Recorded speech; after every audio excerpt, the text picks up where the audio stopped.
Guardiola confirming Rodri requires surgery on the knee injury he suffered in Sunday's draw at Arsenal. James Savundra is here to look at this in more detail. I mean, James, we spoke about him. Pep Guardiola's already said he's irreplaceable. So just how big of a setback is this really for City? Well, it's probably the worst possible news for Manchester City.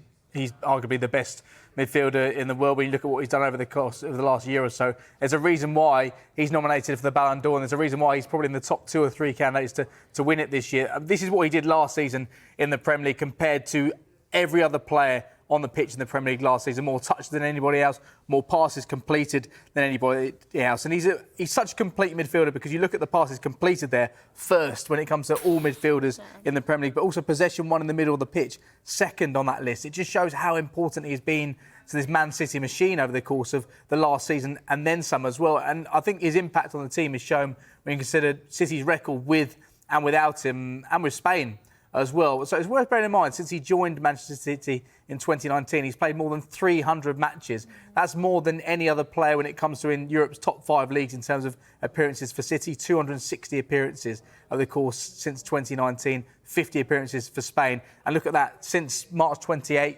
to 2023, that was the loss against Scotland for Spain in the Nations League. They've lost just one game when Rodri's been on the pitch, which is some record. I mean, psychologically, that must be huge for the players he plays alongside as well, because they know when he's in the dressing room and he's starting, more often than not, they're going to win matches.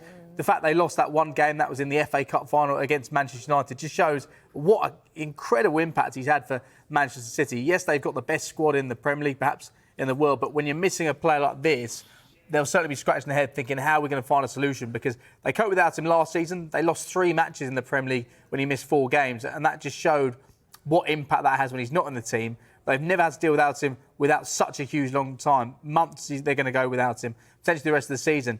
And how they fill that void is going to be absolutely crucial when it comes to deciding whether or not this season, whether or not it's Pep's last season or not, is going to be successful or not. Yeah, I mean, it's such a huge miss. Now, Mateo Kovacic, since he's come to Manchester City, he's actually been very impressive, I think.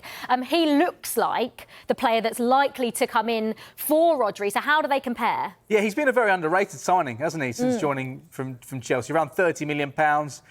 They kept it under the radar, but he's performed really well when you consider the start of this season as well. He started the opening 4 Premier League matches. City won all of them because Rodri only came off the bench in the last game against Brentford, started against Arsenal before going after 21 minutes. But we can see, because of the void that Rodri leaves there, I mean, one thing that really stands out here is the aerial duels one, 1.68 every 90 minutes, compared to Kovacic, which just shows the physical stature that Rodri has, that presence on the pitch he has at both ends of the pitch, scores goals as well at crucial times. He scored the winner in the Champions League final as well against Inter Milan. But Kovacic, you can see he's down when it comes to passes completed. The passing accuracy is slightly up, but it's the touches that Rodri has. We mentioned last season more touches than any other player in the Premier League. But that'll be encouraging for City, the chances created by Kovacic in that central midfield role. And we can see when you look at the average position of City's players over the course of this season, that it will be Mateo Kovacic in the centre of the park. So when you are looking for Rodri replacements, it looks like he is the man at the moment that will get that opportunity.